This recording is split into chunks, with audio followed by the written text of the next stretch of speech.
Good morning, everybody. I'm Xander Richards, political reporter with The National, and I'm here today with Sophie Parsons. Hi. Hey. So we're going to run you down through the biggest stories of the day, at least from our perspective, and let's get to it. So on the front page today, we've got the Progress to Yes conference, and the Respect pledge, which has come out of it. What have you seen about this, Sophie? Yeah, so it was the Progress to Yes conference yesterday held in Aberdeen. And that was the idea behind it was sort of to kickstart the campaign for the 2023 indyref. And we actually had colleagues up speaking on different panels. So we had Laura Webster, Stuart Ward, and Abby Garton Crosby. And Abby's actually written a really good piece, a comment piece in today's paper about the Progress to Yes conference. So one of the main things that was touched on at the conference was sort of about the toxic infighting in the movement on social media. And Karen Adam, MSP, was pointing out during the conference that young people are looking for sort of a more progressive yes movement, which I think is really interesting. And that's certainly something I think which is very relevant and something I've sort of seen and heard. I don't know what about you, Xander? Yeah, I mean, well, if you want to look at whether or not the yes movement actually is progressive, I mean, I don't know. It's the cultural kind of differences between the Alpha Party and the SNP and the Greens. I mean, it definitely seems like the SNP and the Greens have more luck in the last few elections arguing on a more progressive platform rather than the Alpa's slightly more conservative social angle. So, I mean, it seems like the widespread support for yes is more geared towards a progressive, anti-conservative kind of political lean. So, I mean, hopefully that's the way to take it, and we'll see. Yeah, definitely. And the National had a panel as well. So we were hearing from readers of the National about what they'd like to see, and we'd always like to hear more. So if there's something you'd like us to do, get in touch, leave a comment, email us. We're always keen to sort of hear what you want the paper to be doing. But yeah, what about you, Xander? What's been happening for you? The first thing I saw when I woke up this morning, not quite the first thing I saw when I woke up, the first thing I saw when I logged on the internet anyway, it was actually really good news. It's for good news for Scotland, but big news for the whole world really. It's Tom Stoltman, who is he's based up in Invergordon in the Highlands, and he won the World's Strongest Man last year, but now he's repeated the feat, and he's just been crowned world champion of the World's Strongest Man again. So that's 2 years in a row. 3 years ago, I actually spoke to him after he became the first, I think it was the first Scot ever, and definitely the first person with autism, which is a battle that he's overcome. I mean, he's a world champion, and he was speaking about his experience becoming the first person with autism to ever stand on the podium. That was 3 years ago, and he just missed out on first place then. And so now he's won 2 years in a row. Today's actually his birthday, so it's just happy birthday. It'd be a great day for Mr. Saltman. So if you are watching, Tom, congratulations. The guy's absolutely massive. He's 6'8" tall. He's got a wingspan of 6'9". They call him the albatross, which obviously because of that huge wingspan. I tried to look up whether that's a pun, like the albatross, but I don't know if anybody else has clocked that or not. But yeah, that's very good. Niche way of thinking, Xander, but maybe. Not overly political. There's in other news, like on a couple of front pages today, there's the news that the Tories have been looking at tunnels connecting some Scottish islands. They're not looking at connecting island chains. They're not saying one from Orkney up to Shetland or anything like that. They're saying that's unfeasible.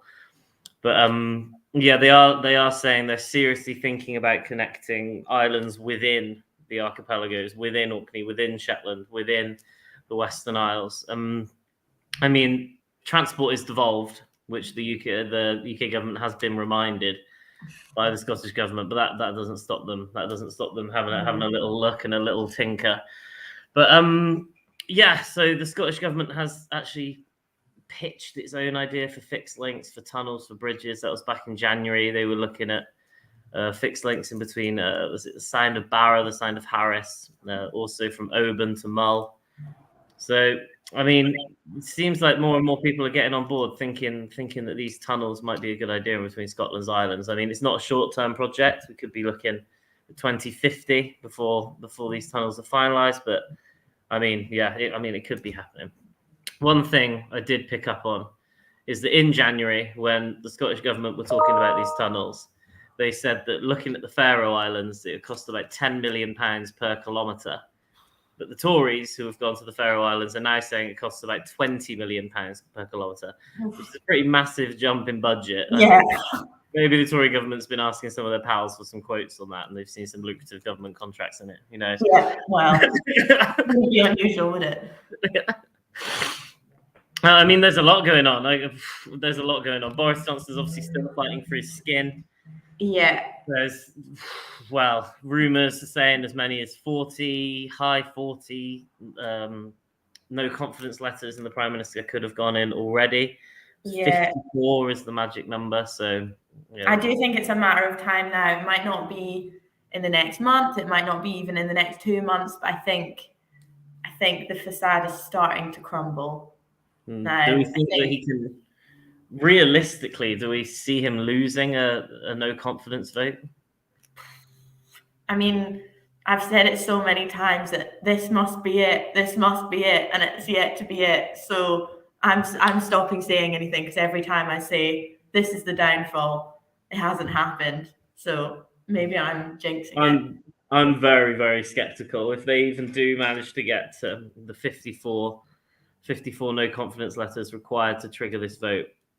I'm very skeptical that the party's got the guts to actually give him the boot. I think they still see him as their best electoral chance, even despite everything that's happened. So yeah, well, there's no sort of obvious person to take over now that Rishi Sunak's sort of fallen away from that. I guess Jeremy Hunt might be the sort of obvious person to take over, but Douglas Ross not a leader waiting in the wings. Yeah, of course. How could I forget Douglas Ross? He's got his experience leading the Scottish party. popular. I mean, could step up and lead the UK one. No, I very, very much doubt that.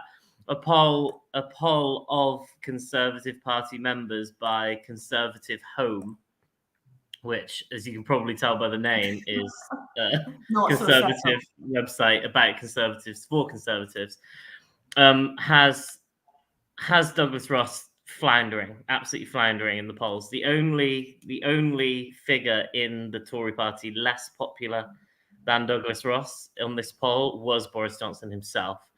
I mean, the most popular, remember this is among Conservative members only, so the most popular is Ben Wallace. He's the defence minister. Obviously, people like his strong arm approach to the Ukraine war. So he's actually on plus 85 net satisfaction, which is insane. Yeah, wow. Boris Johnson, quite the opposite end of the scale. He's got a negative satisfaction rate of negative 15. And then Douglas Ross is Ben Elliott's in the negatives, but the only other, real public figure. He's on negative 1.3 in the satisfaction rating. So, I mean, it doesn't look like other Conservatives think Douglas Ross is doing a particularly good job. No, I don't know that Douglas Ross can bring it back.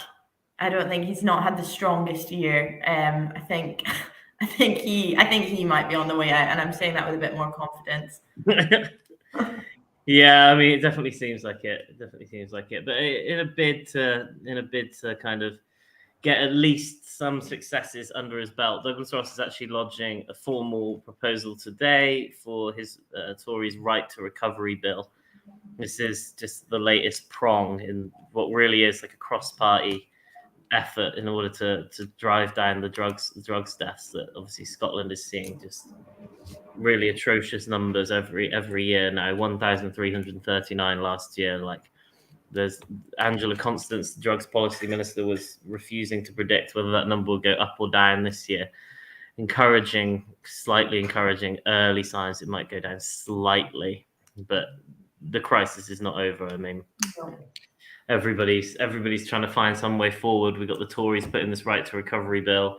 Paul Sweeney, the Labour MSP, is putting forward his drugs deaths preventions bill, which will look at bringing in safe consumption spaces. The Scottish government, are saying that they're already in an advanced stage looking at their own plans for safe consumption spaces. Activists on the radio this morning were saying that the Tories' right to recovery bill is going over a lot of things that we're already doing as a nation. So, I mean, the push is on. Yeah. We're really seeing it from every party. So, yeah. Well, and also, finally, it's Jubilee week this week. How could we forget? How could we forget the flags? Well, have you seen many flags up in Scotland, Andrew? I went to the shops yesterday and saw some flags in the shops. They're selling bunting in the post office and things like that. But I'm not. I don't know. As you might guess, I'm not overly bothered by the Jubilee. No. Good to get a day off, though, but yeah, I don't think there'll be many celebrations in Scotland. Well, we'll see. I'll see. Don't know. There's obviously lots of places where people are very. Yeah. Well, I think with that, we should get back to work. After our chat, but we've got a free trial running at the moment, 30-day free trial. So sign up to the National today, and you'll get 30 days free. And we'll bring you all the very latest on everything from sport, culture, and obviously politics.